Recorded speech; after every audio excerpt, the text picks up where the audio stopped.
আসসালামু আলাইকুম রহমতুল্লাহ। প্রিয় সুধী, কাছে দূরে দেশে ও প্রবাসে যে যেখান থেকে দেখছেন, আপনাদের সকলকে আজকের এই আলোচনায় স্বাগতম। আজকে আমার মূল আলোচনা থাকবে মূলত প্রকাশনা বা মিডিয়ার যে স্বাধীনতা, গণমাধ্যমের যে স্বাধীনতা, এই নীতিমালাটাও একচোখা, কানাদার জালের মতো এক চোখ বন্ধ এক চোখ খোলা। এই নীতিতেই বর্তমান সরকারও চলছে, অতীতের সরকারগুলিও চলছে। যার যেইভাবে মনে হয় সে সেভাবেই করে। স্বাধীনতার কথা বলে যখন কাউকে ওঠানোর দরকার তাকে ওঠায়, আবার যখন কাউকে দাবানোর দরকার তখন এই বক্তব্য তাদের হারিয়ে যায়। সাথে প্রাসঙ্গিক আরও দু একটি আলোচনা থাকবে। তো সার্বিক বিষয় নিয়ে আশা করি শেষ পর্যন্ত সাথেই থাকবেন এবং আপনাদের মতামত অবশ্যই কমেন্টে জানাবেন। আমার গলা একটু বসা, যে কারণে সাউন্ড হয়তো একটু ক্লিয়ার হবে না, তারপরেও আমি আলোচনাটা আনছি কারণ গুরুত্বপূর্ণ আলোচনা, সেই কারণে। আজকে আমরা হেফাজতে ইসলামের একটি বক্তব্য বা একটি বিবৃতি আমরা আগে পড়ে নেই, তারপরে আমরা বাকি আলোচনাটা করবো ইনশাল্লাহ। হেফাজত আজকে 23 তারিখ 23/12/2025 তারিখে একটি বিবৃতি পাঠিয়েছে গণমাধ্যমে। নিরীহ সমালোচনাকারীদের গ্রেফতার বা হয়রানি করা যাবে না। প্রথম আলো, ডেইলি স্টারের বিরুদ্ধে শান্তিপূর্ণ প্রতিবাদ জারি থাকবে, হেফাজতে ইসলাম। এরপরে তারা ভিতরে যে বক্তব্যটা মূলত তুলে ধরেছেন,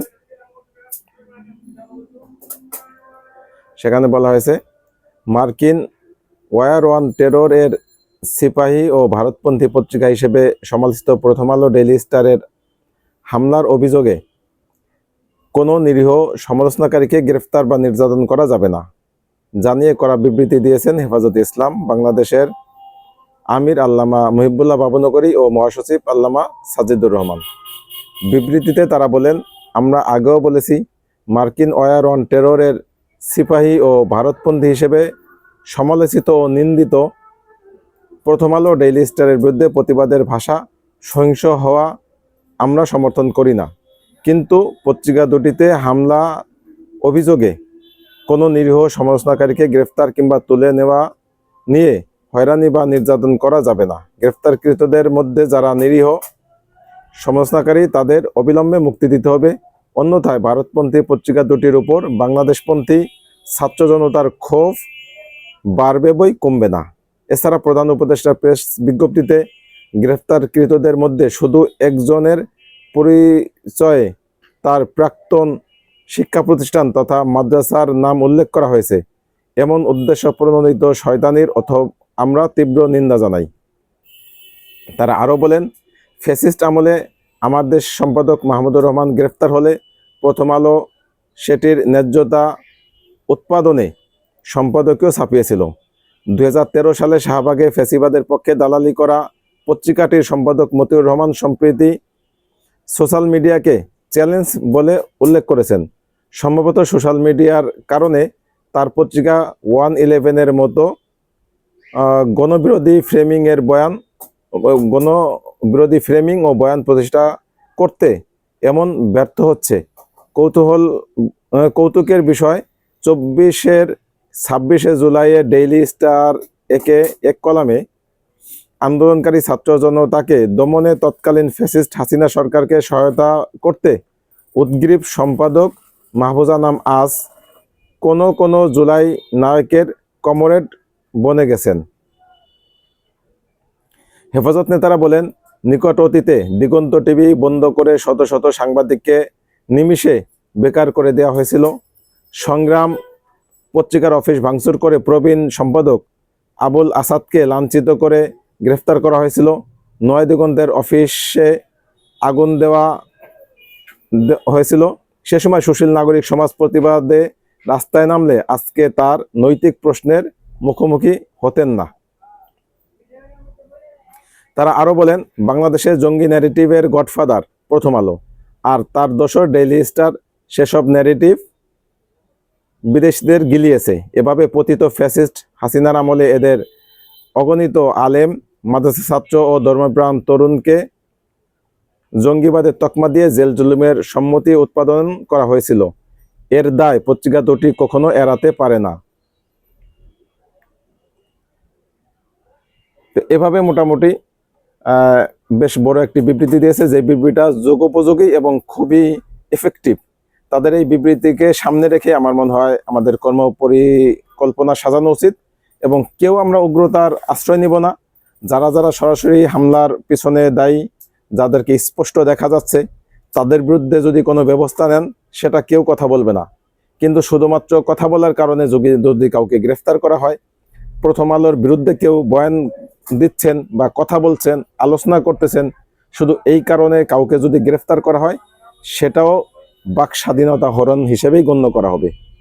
ঠিক প্রথম আলোতে যখন হামলা হলো, ডেইলি স্টারে হামলা হলো, আমরা কেউ হামলার পক্ষে নই।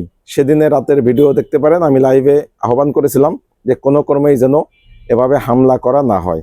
এতটা সত্ত্বেও দেখবেন এই প্রথম আলো ডেইলি স্টারের পক্ষে বয়ান তৈরি করার একটা চেষ্টা চলছে যে বাংলাদেশের ইতিহাসে নাকি এই প্রথম কোনো পত্রিকা অফিসে হামলা হয়েছে। অথচ আমরা এই স্টেটমেন্টের ভিতরে দেখেছি বিগত সময়ে নয় দিগন্ত, এরপরে সংগ্রাম পত্রিকা, এদের উপর আক্রমণ হয়েছে, আগুন দেওয়া হয়েছে, ভাঙচুর হয়েছে, এই ঘটনাগুলি ঘটেছে। তখনকারও সাংবাদিকদের ন্যাক্কারজনকভাবে তাদেরকে অপমানিত করা হয়েছে। আমার দেশ পত্রিকার সম্পাদক মাহমুদুর রহমান সাহেব কোর্টের ভিতরে তার উপরে আক্রমণ করা হয়েছে। তখন তার কেউ এই বিষয় নিয়ে আলোচনা করেনি। এ কারণেই আমার আজকের মূল শিরোনাম হচ্ছে যে গণমাধ্যমের স্বাধীনতা, এই ন্যারেটিভ যারা তৈরি করেন তারাও মূলত এক চোখ, তাদের অন্ধ। একদিকেরটা দেখেন, অন্যদিকেরটা তারা দেখেন না। আমরা চাই সকলের মতামত প্রকাশের যে স্বাধীনতা, সেটা থাক, বলবৎ থাক, কিন্তু একজনের স্বাধীনতা আপনি চাবেন, অন্যজনের স্বাধীনতা হরণ করবেন, সেটা কোনো ক্রমেই কাম্য নয়। যেমন আজকে আরেকটি বড় ধরনের নিউজ হচ্ছে যে বাংলা এডিশন, যেটা মূলত আমাদের বিদেশি বর্তমানে কোন সাংবাদিক, তার পরিচালিত একটি প্রতিষ্ঠান ছিল ইলিয়াস হোসেনের, সেই প্রতিষ্ঠানটির যে এনওসি সেটা আজকে বাতিল করা হয়েছে। কি কারণে বাতিল করা হলো? তাহলে আপনারা গণমাধ্যমের স্বাধীনতা বলে কি বোঝালেন? আপনারাই বলছেন গণমাধ্যমের স্বাধীনতা চান, আর আপনারাই যদি কোনো একটা প্রতিষ্ঠানকে বন্ধ করে দেন, সেটা কোনো ক্রমেই আপনার একচোখা নীতি ছাড়া অন্য কিছু আমরা বুঝি না। এখানে যদি কোনো ভুল সিদ্ধান্ত আসে বা ভুল কোনো তথ্য আসে, ভুল কোনো সংবাদ পরিবেশন আসে, সেটার বিরুদ্ধে আপনারা মামলা করেন। সেটার জন্য ওই রিপোর্টার যে তাকে ডাকেন, সম্পাদককে যে তাকে ডাকেন, তাদের থেকে ব্যাখ্যা নেন। যদি কোনো অপরাধ হয়, সেই অপরাধের জন্য যেই শাস্তি বা যেই মামলা, সেই মামলা আপনারা করেন। কিন্তু কোনো গণমাধ্যমকে কণ্ঠরোধ করা, সেটাকে বন্ধ করে দেওয়া, এটা কোনোভাবেই স্বাধীন সাংবাদিকতার পরিচয় বহন করে না। অথচ আপনারাই চিল্লাচ্ছেন কয়েকদিন যাবৎ, প্রথম আলো ডেইলি স্টারকে নিয়ে কাঁদছেন এবং সেটা নিয়ে বলছেন যেভাবে কোনো গণমাধ্যমকে কণ্ঠরোধ করা যাবে না, তারা যা লিখতেছে প্রয়োজনে আপনারা তার বিপক্ষে লেখেন, হামলা করা যাবে না। তাহলে আপনারা এখন কেন বন্ধ করতেছেন? আমরা তো 5ই আগস্টের পর থেকে বারবার বলে আসতেছি যে এই প্রথম আলো এবং দিল্লি স্টার, এরা দুটোই বিদেশি দালাল এবং বিদেশিদের অর্থায়নে বাংলাদেশে দীর্ঘদিন যাবৎ এরা একটা নির্দিষ্ট ন্যারেটিভ দাঁড় করাইতে চেয়েছে, সেটা হচ্ছে জঙ্গিবাদ। হাজার হাজার আলেম পরিবারকে তারা ধ্বংস করে দিয়েছে শুধু এই জঙ্গিবাদ ন্যারেটিভ প্রচার করে। এবং তাদের এই জঙ্গিবাদ ন্যারেটিভের কারণে গোয়েন্দারা এবং বিভিন্ন বাহিনী তারা আয়না ঘরের মতো কাজ করেছে এবং এই জঙ্গি নাম দিয়ে, জঙ্গি ট্যাগ দিয়ে বিভিন্ন সময় বিভিন্ন মানুষকে তুলে নিয়ে এসে আয়না ঘরে রেখেছে। এর টোটাল দায়ভার, একটা দায়ভার এই দুটো পত্রিকার উপরেও যায়। সেটাকে আমরা দীর্ঘদিন যাবৎ বলে এসেছি। অথচ সেই বিষয় নিয়ে তাদের কাছে বিন্দুমাত্র তাদেরকে প্রশ্ন করেননি, তাদের কাছে জবাব চাননি। আমরা দেখেছি বিগত সময়ে হারুন ইজার হাফিজুল্লাহ, তিনি একটি টকশোতে স্পষ্ট বলেছেন যে কালবেলা যে সম্পাদক, এর বিরুদ্ধে স্পষ্ট তিনি বক্তব্য দিয়েছেন, কি শর্মা যেন, যে সে আমাকে যখন গুম করে সেই জায়গায় টর্চার সেলে সেই শর্মা উপস্থিত ছিলেন। তাহলে এমন একটা অভিযোগের পরেও তাকে কি এই পর্যন্ত সরকারের পক্ষ থেকে কোনো জিজ্ঞাসা করা হয়েছে, কোনো কারণ দর্শানো নোটিশ দেওয়া হয়েছে? আমরা তো বারবার বলে আসছি প্রথম আলো ডেইলি স্টার এটা বন্ধ করার কোনো সুযোগ নেই, বন্ধ করার পক্ষে আমরা নই। কিন্তু তাদের যেই সম্পাদকীয় নীতিমালা, সেই নীতিমালা পরিবর্তন চেয়েছি, সম্পাদকের পরিবর্তন চেয়েছি, কিন্তু আজ পর্যন্ত না সম্পাদক চেঞ্জ হয়েছে, না তাদের সম্পাদকের যে নীতিমালা সেই নীতিমালার পরিবর্তন এসেছে। কোনো কিছুই হয়নি। দেদারসে তারা সে আগের মতোই একচ্ছত্রভাবে তাদের মন মতো বয়ান তারা তৈরি করার চেষ্টা করতেছে। তারা তাদের যে বয়ানগুলি দেখবেন, যখন আওয়ামী লীগের কোনো ভাঙচুরের বক্তব্য আসে, সেটা তারা এমনভাবে বয়ানটা প্রচার করে মনে হয় এখানে ভাসুরের নাম নেওয়া যাবে না। কিন্তু পক্ষান্তরে এই সেম ঘটনা যদি কোনো আলেম ওলামাদের দ্বারা হয়, কোনো ইসলামী দলের দ্বারা হয়, ইভেন বিএনপির দ্বারা হয়, সেটাকে তারা কিভাবে বিগত সময়ে সংবাদ মাধ্যমে এনেছেন বা কি ন্যারেটিভ দাঁড় করানোর চেষ্টা করেছেন বা তাদের হেডলাইনগুলি কিভাবে দিয়েছেন, আপনারা একটু যদি তারতম্য করেন তাহলে স্পষ্ট বোঝা যাবেন। এজন্য আমরা বারবার বলতেছি যে প্রথম আলো, ডেইলি স্টার, তারা ন্যায় সংবাদের সাথে সাথে তাদের একটা ন্যারেটিভ দাঁড় করানোর একটা লক্ষ্য ছিল। সেই লক্ষ্যে তারা দীর্ঘদিন যাবৎ কাজ করে গেছে। সেই লক্ষ্য থেকে তাদের বেরিয়ে আসতে হবে। সেটা যদি বেরিয়ে আসতে না পারে, তাহলে তাদেরকে জবাবদিহিতার আওতায় আনতে হবে।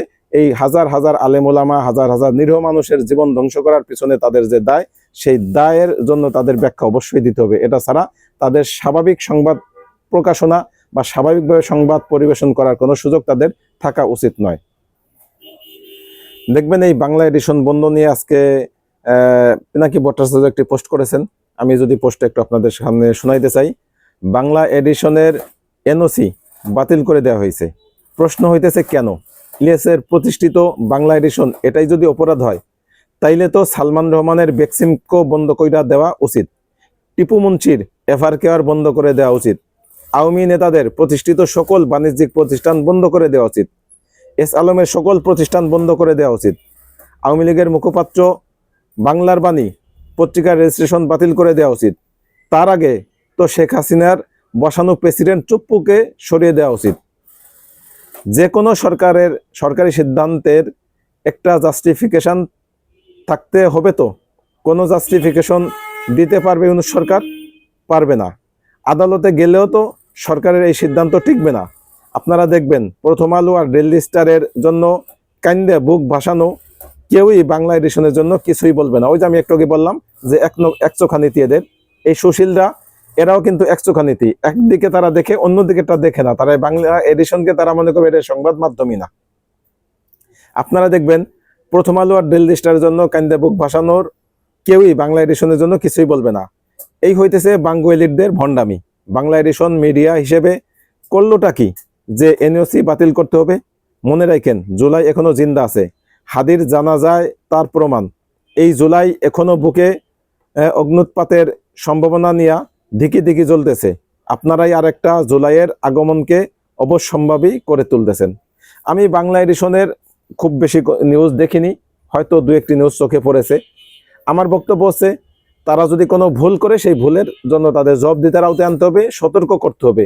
এবং আপনাদের যেই নিবন্ধন দেন, এই নিবন্ধন দেওয়ার যে নীতিমালা, সেই নীতিমালা যদি কেউ ভেঙ্গে তারপরে প্রকাশনা চালায়, তাহলে আপনারা সেই নীতিমালার আলোকে তাদেরকে সংকেত দিতে হবে, সতর্ক করতে হবে।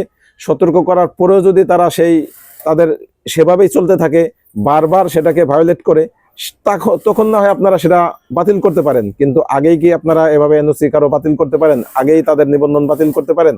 এটা কোনো ক্রমেই অন্তত এই বাংলাদেশে চলে না। কারণ আপনারা একদিকে প্রথম আলোর জন্য কানবেন, অন্যদিকে অন্য একটি পত্রিকা বন্ধ করে দিবেন, সেটা আসলে কোনো ক্রমেই গ্রহণযোগ্য নয়। এই জন্য আমি বলছি যে একচোখা নীতি না করে বরং উভয় চোখা নীতি দিয়ে আপনারা সামনে চলুন। প্রত্যেকের জন্য সমান মায়া কান্না দেখান, প্রত্যেকের জন্য সেম নীতিমালা তৈরি করুন। তাহলেই হবে প্রকৃত অর্থে গণমাধ্যমের স্বাধীনতা চাওয়া, বাক স্বাধীনতা দেওয়া এবং প্রকৃত অর্থে গণমাধ্যম স্বাধীনভাবে চলতে দেওয়ার সুযোগ তৈরি করা। সেই প্রত্যাশা রেখে আজকের মতো ভিডিও শেষ করছি। ভালো থাকবেন। আল্লাহ হাফেজ। আসসালামু আলাইকুম রহমতুল্লাহ।